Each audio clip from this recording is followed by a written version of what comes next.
We are on to week 3 of the NFL season, and we are now in prime time. Monday Night Football versus a desperate Super Bowl contending football team, but I like our chances. I am Rio Robinson, and this is Rambling About Washington.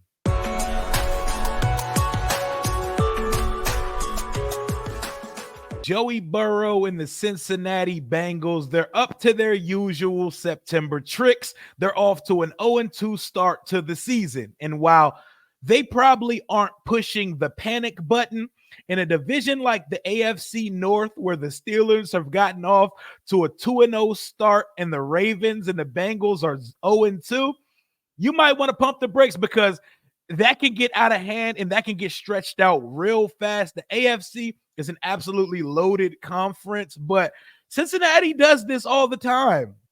They get off to a slow start.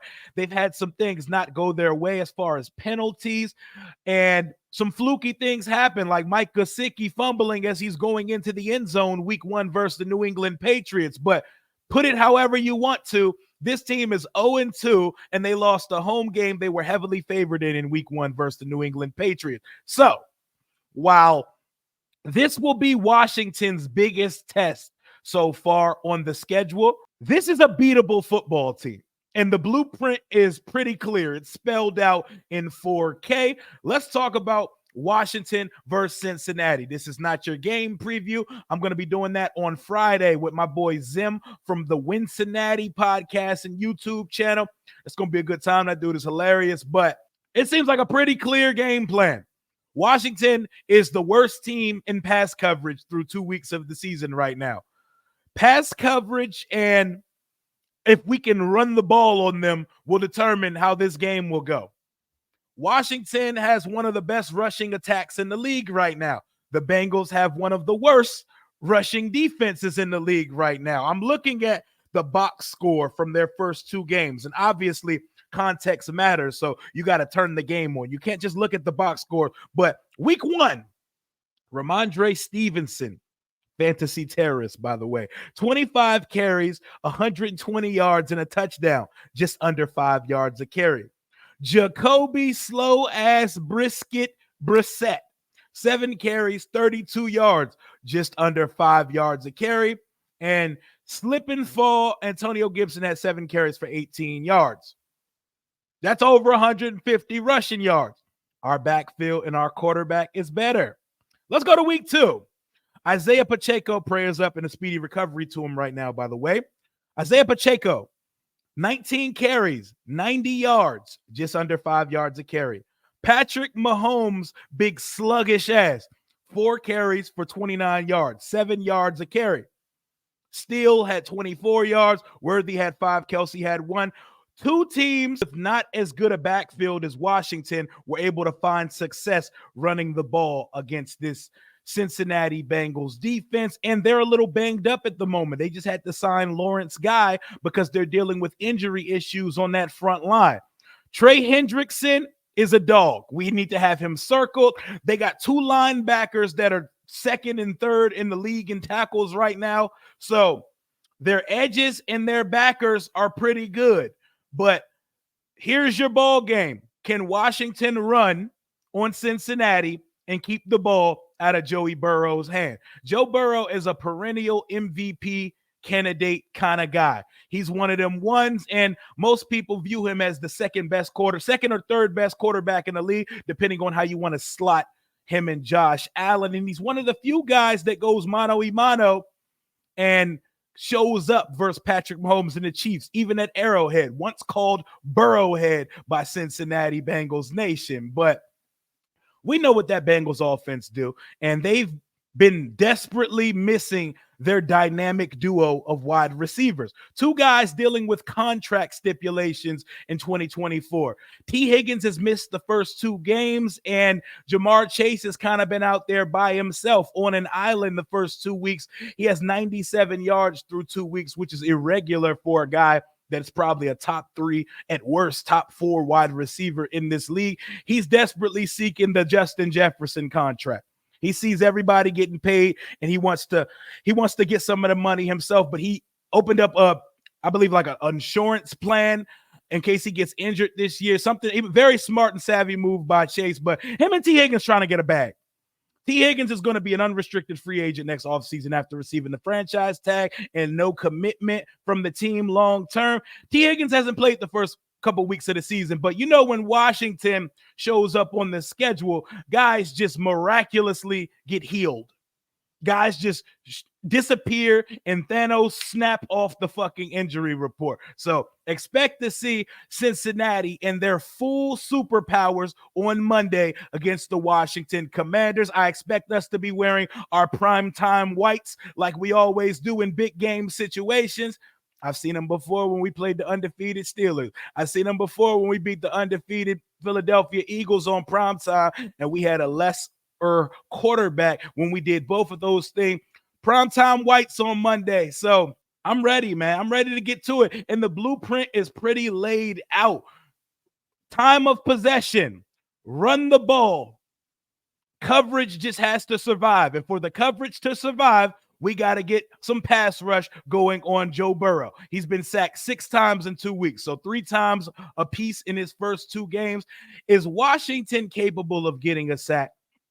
Is Washington capable of getting a sack? That is the question I ask to you, Washington Commanders Nation. I want y'all to ponder on that for a second while we take a quick ad from one of our new sponsors, NFL All Day. Have you heard of NFL All Day? Site in which you can own the best moments from your favorite NFL players and teams. The moments are like digital trading cards with highlights from the NFL. Rip open packs to get moments just like with trading cards. 24/7 marketplace where you can buy and sell with other collectors. With NFL All Day, you're not just watching highlights, you're owning them. Grab the officially licensed NFL moments as NFTs, digital currency, and make them part of your collection now. Be a part of the passionate NFL community because it's not just about the game. It's about being a part of a growing community of fans and collectors who live and breathe football. These aren't just any highlights. They are the real deal, straight to your collection from players and teams, and you can relive the magic whenever you want. Whether you're starting fresh or adding to your stash, there's always a new pack to rip open or trade to make. Take part in challenges and compete with fellow collectors because who doesn't love a bit of friendly competition? Meet fellow fans, connect with other NFL enthusiasts. They have rookie packs right now, and freshly named Rookie of the Week, Jaden Daniels, will be something I'll be looking to collect. Those packs are going to be more of the popular ones you're going to see. You got to grab the moments from NFL's newest stars before they become household names. Your first rounder or your 7th rounder, go find all of the moments from the rookie stars before they make a name for themselves, like Gambit said, and you'll have to be there from the start. Sign up today and start collecting your favorite moments on NFL All Day. And we're back. So can Washington get their hands on a quarterback? Cleveland Farrell has Washington's only 2 sacks on the season right now. We're paying Dorrance Armstrong a pretty penny. Daron Payne, Jonathan Allen, I understood you got doubled a good portion of the game versus the Giants. Find a way to the quarterback. Find a way to the damn quarterback. I know y'all are not sack masters, but at some point we got to get some pressure because we cannot rely on these cornerbacks to be covering Jamar Chase, T. Higgins, Jermaine Burton, the Princeton kid, the Trenton Irwin and his crocodile hunter looking ass. We cannot depend on our corners to cover these guys for more than 3 seconds at a time. And that has happened far too much through the first 2 weeks of the season. For whatever reason it is, no tight ends have gotten anything on Washington in the first 2 weeks. Maybe it's because offenses haven't had to throw it to a tight end, or maybe, just maybe, our linebackers are locking shit up at the tight end position. Cade Otton, 1 catch, 5 yards. Versus the Giants, a tight end did not register a catch, but also, did they even throw to a tight end in the whole day? Who they got? Theo Johnson, the rookie out of Penn State. They don't have much of a tight end game. Mike Gesicki is a threat. He's a threat in the passing game still to this day. We need to cover that guy. We need to watch out for that guy, and they have a quarterback that can get him the ball. He had a good game versus the Kansas City Chiefs on Sunday, but Mike Gesicki fumbling when he was about to walk into the end zone week 1 pretty much caused the Bengals that game versus the Patriots, and we cannot let tight ends join the fray of guys catching passes on this defense because we're already getting abused enough by wide receivers. I look at their running back room. It doesn't scare me. It doesn't make me bat an eyelash, but it is us. And we just let go. Bucky Irvin's a rookie. He was eating on us. Rachaad White, we neutralized them for the most part in the rushing game. Zach Moss and Chase Brown cannot beat you guys on Sunday. If Zach Moss and Chase Brown are getting over 4 yards a carry, we have no chance, and we are going to get dog walks up and down that field in Cincinnati on Monday night. So defensively, get to the quarterback. Don't let the tight ends be a factor because Lord knows we can't cover any more guys than the receiving room. And let's pray for the secondary because you're going to see a motivated Jamar Chase in prime time. You're probably going to see the return of T. Higgins, so you're going to see them at full strength. They got a rookie receiver, Jermaine Burton, who's an absolute dog, someone I wanted here in Washington, and a tight end named Mike Gesicki who can make plays as well over there. Their running backs don't scare you, but it's Joey B. And Joe Burrow can get anybody involved at any time. You're going to see a desperate football team because falling to 0-3 in the AFC North may be a death sentence because Mike Tomlin can coach. And he is coaching and figuring out ways to win games in spite of the quarterback right now. Justin Fields is throwing for like 100 yards a week, and they're still winning by the grit and coaching brilliance of that defense and by TJ Watt, who's still the best defensive player in all of football.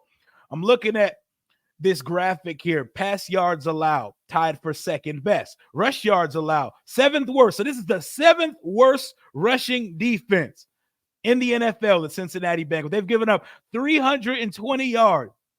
Well, we got B-Rob, Eckler, and the most successful running quarterback this season so far coming into Cincinnati on Monday night. They've allowed, 21.5 points a game, and they forced 3 turnovers. So it's a game of who's going to bend first. Is Washington going to commit their first turnover of the year, or will we come out with another clean sheet for the 3rd week in a row? Something that is rare and something that is unheard of for a rookie quarterback-led football team, but this team has forced 3 of them.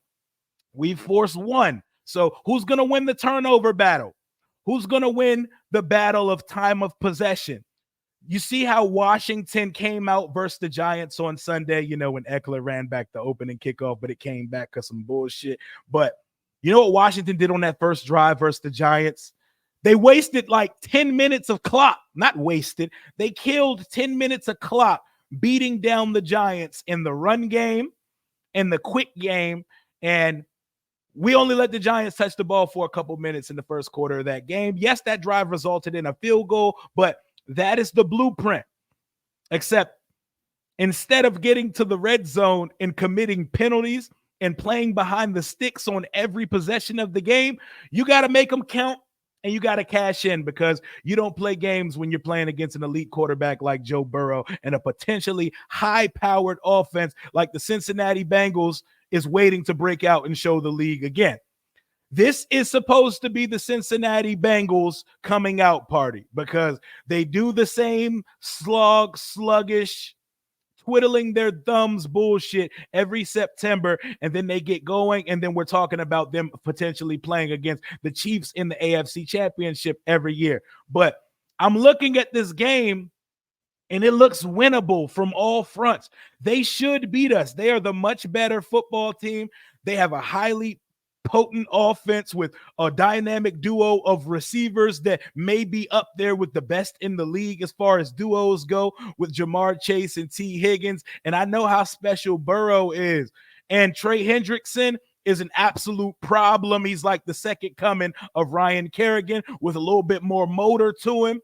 But I see a winnable game on Monday. I don't care how crazy or how stupid it sounds.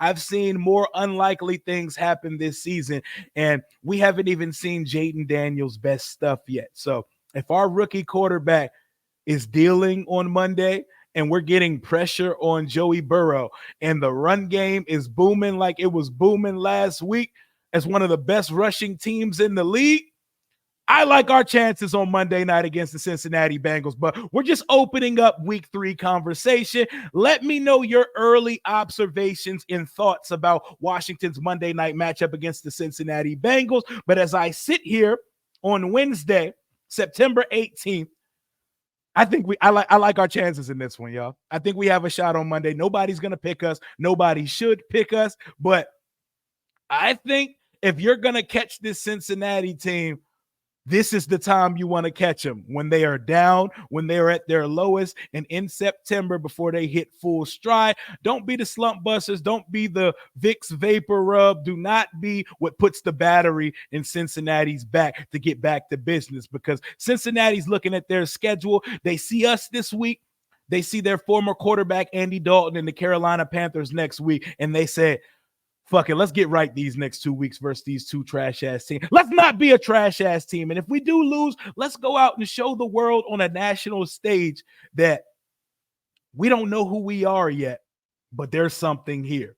That's all I got for right now, though. Let me know your early observations, your early keys to victory. Washington at Cincinnati. The game is on Monday night. We're going to be doing a watch party on the channel starting at 7, going all the way through the Cincinnati and Washington game. And we're going to be doing play-by-play for the first Monday night game until Washington kicks off. What is it? Buffalo versus the Jags, Josh Allen versus Trevor Lawrence. And I'm going to be doing my game preview this Friday with Zim from Cincinnati. It's week 3, y'all. It's time to move on from week 2. And this is Washington's biggest test of the season so far. That's all I got for right now. Until next time, hail to the Washington Commanders.